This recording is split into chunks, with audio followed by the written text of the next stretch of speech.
السلام علیکم۔ آج کی ویڈیو کا عنوان ہے ایک کڑوا سچ۔ بیرون ملک میں مقیم پاکستانیوں کے لیے ایک لمحہ فکریہ۔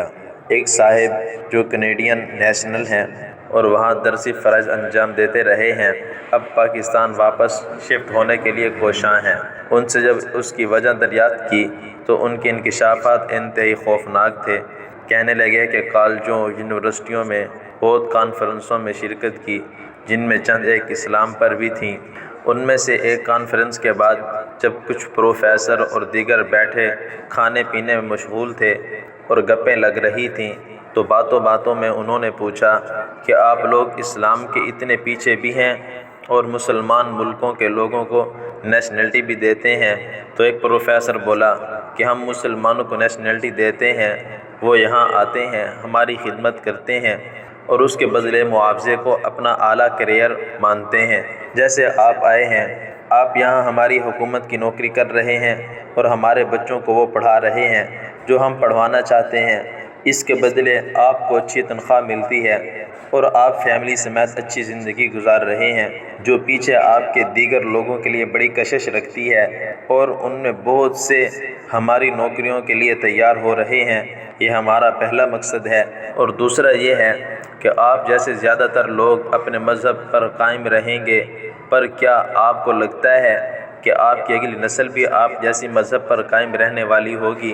ہمارے اندازے کے مطابق یورپی اور امریکہ کینیڈا آنے والے 70 سے 75% مسلمان اپنے عقیدے پر کسی نہ کسی طرح قائم رہتے ہیں، پر اگلی نسل میں اسلام پر قائم رہنا صرف 20-25% رہ جائے گا اور اس کے بعد بس نام ہی مسلمانوں والا ہوگا، اور ہوگا وہ ایسا لبرل مسلمان جو ہم بنانا چاہتے ہیں۔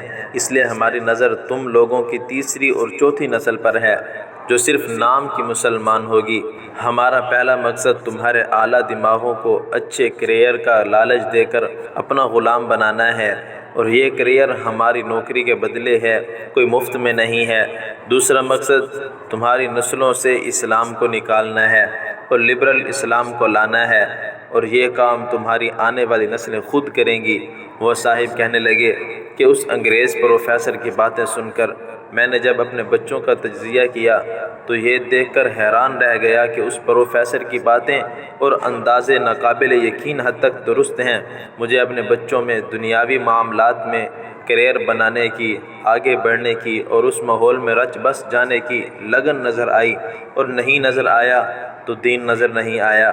اب میرے پاس ہاتھ ملنے اور پشیمانی کے علاوہ کچھ نہیں ہے، کیونکہ دنیاوی معاملات میں الجھ کر اپنی اولاد کو نہ دین کی روشنی پہنچا سکا اور نہ ہی اپنی سماجی اقتدار سے بہرمند کروا سکا۔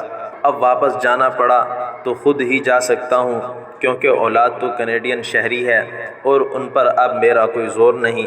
میں ان کی باتیں سن کر سوچ میں پڑ گیا کہ اس انگریز پروفیسر کی باتیں صرف باتیں نہیں ہیں، بلکہ اسلام دشمنی اور ہماری سماجی معاشرتی اقتدار کو توڑنے کا کئی دہائیوں پر مشتمل ایک پلان ہے۔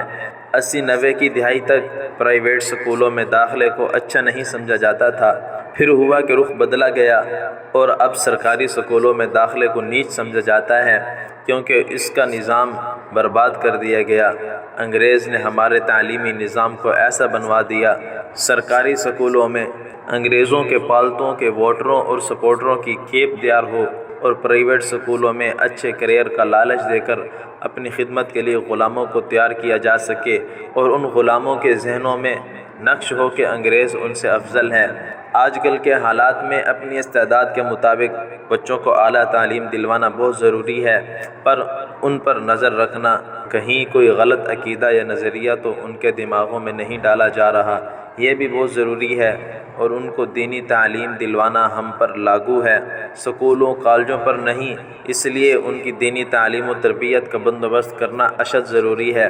ہماری بدقسمتی ہے کہ ہمارا تعلیمی نظام اشرافیہ اور یہود و نصارہ کا غلام تو تیار کر رہا ہے، پر وہ مسلمان تیار نہیں کر رہا، جس کی خودی کا، حرمت کا، عشق کا، ولولہ کا اور جوش ایمانی کا اظہار علامہ اقبال رحمۃ اللہ علیہ نے جا بجا کیا ہے۔ ہم لوگ جنت اور حوروں کے طلبگار بھی ہیں اور دعویٰ دار بھی ہیں، کہ یہ سب کچھ صرف ہمیں ملے گا اور کفار کو کچھ نہیں ملے گا، پر زندگیوں میں اسلام کو صرف اتنا لانا چاہتے ہیں جو ہمارے مفادات کے آڑے نہ آئے۔ امن پسند اتنے ہو گئے ہیں کہ عزت و ناموس پر حملوں کے وقت بھی امن ہی یاد آتا ہے، انسانیت کا درس دیتے نہیں تھکتے، پر جب یہود و نصارہ مسلمانوں کو گاجر مولی کی طرح کاٹتے ہیں تو تب کبھی کبھار کوئی مذمتی بیان جاری کر کے جان چھڑا لی جاتی ہے۔